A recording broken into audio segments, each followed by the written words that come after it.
So here's a riddle for you. Imagine a ruler who builds thousands of miles of railways and telegraphs, but at the same time keeps his own navy locked in port, too afraid to let them train. A guy who opens modern schools all across his empire, but then lives in fear of the very students graduating from them. For 30 long years, Sultan Abdulhamid II was that ruler, a man of deep, deep contradictions. And his legacy? Well, it's a tangled knot of progress and paranoia.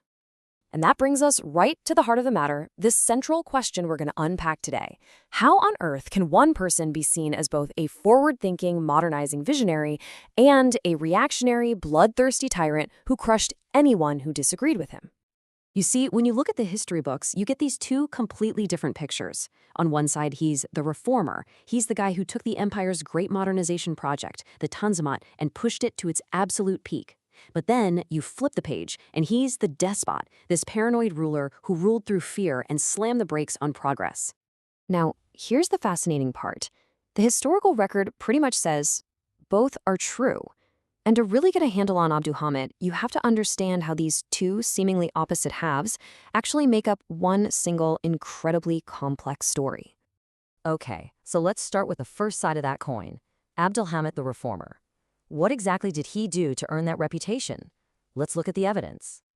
Well, for starters, he inherited the beginnings of a modern communications network, but he didn't just maintain it. He absolutely supercharged it. Under his rule, the telegraph, which was basically the internet of the 19th century, was expanded to reach every single provincial town. And railways, like the incredibly famous Hijaz line to Medina, started to stitch this massive sprawling empire together in a way no one had ever seen before. And scale of this was just huge. We're talking more than 5,000 miles of new track laid. Now, this wasn't just for moving goods around. This was about power. It meant you could move troops quickly and project the central government's authority into the most remote corners of the empire. Projects like the famous Baghdad Railway, they were massive geopolitical chess moves.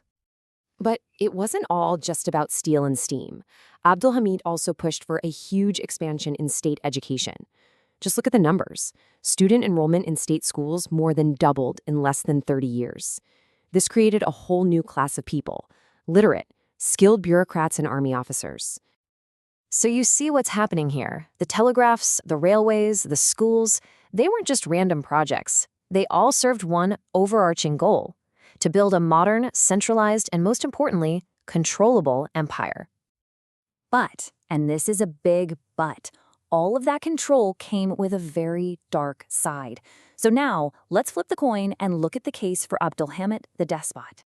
Because all that progress, all that centralization and efficiency, it came at a really high price. And that price was freedom. See, before he came along, during that Tanzimat era, power was mostly held by the government bureaucracy, the Sublime Porte. Abdulhamid, he completely tore that system down. He pulled all the strings of power back into his own hands, concentrating everything within the walls of his palace, the Yildiz. And how did he maintain that iron grip? He built a gigantic internal spy network. Everyone was encouraged to inform on everyone else. These secret reports, called journals, piled up by the tens of thousands in his palace, and they just fueled this deep, corrosive paranoia that came to define his entire reign. And the results of this paranoia? Well, they were frankly bizarre and totally crippling for the state. He was so terrified of a coup that the entire Ottoman navy was literally forbidden from leaving port to conduct training exercises. The army had to do musketry drills without bullets. He promoted loyal, often illiterate officers over the skilled graduates from his own modern military academies. And by 1888, the press was put under strict, suffocating censorship. The state was paralyzed by fear. So this is the paradox, right? Why build a modern navy and then chain it to the docks? Why open modern schools and then mistrust the very people you educated? To get it, we have to understand the incredible pressure the empire was under. First thing you have to know, the empire was basically bankrupt. In 1881, it was forced to create this thing called the Public Debt Administration, which was run by European creditors. They ended up controlling about a third of the state's entire regular income. I mean, think about that. It was a humiliating loss of economic sovereignty. At the exact same time, the empire was still reeling from a devastating war with Russia. It lost a huge chunk of its territory, and more than 500,000 Muslim refugees, called muhajirs, poured into what was left of the empire. This created a massive humanitarian crisis and really fanned the flames of political tension. So, you have to picture the situation from his perspective. He was ruling from inside a ring of fire. He was juggling aggressive European empires nipping at his borders, violent nationalist uprisings in places like Macedonia, the incredibly difficult Armenian crisis in the east, and all the while, the constant threat of total economic collapse hanging over his head. And that brings us to the synthesis. This is the key to the whole puzzle. His two-sided policy was a desperate response to this never-ending crisis. Modernization was the only way he saw to build up the empire's strength to resist all those outside threats. But absolute, total autocracy? In his mind, that was the only way to keep the empire from shattering from the inside. It was a strategy for pure survival. But here's the thing about that strategy.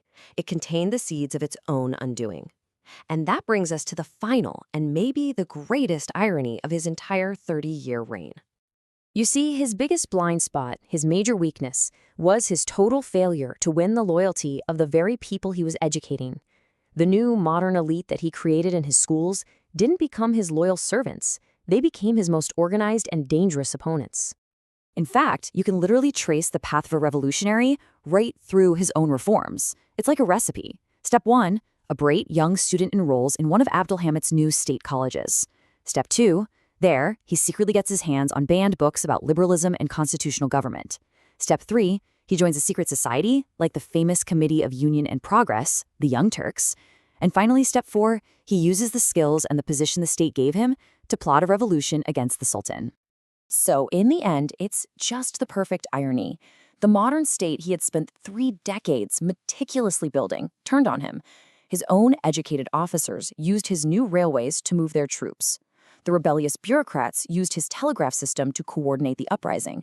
And in 1908, they used the army he had modernized to force him to restore the very constitution he had gotten rid of 30 years earlier. Which leaves us with one final fascinating question to think about. In his desperate attempt to save his empire through modernization, did Abdulhamid accidentally build the very machine that was guaranteed to overthrow him? Was the revolution he feared so much the inevitable price of the progress he created?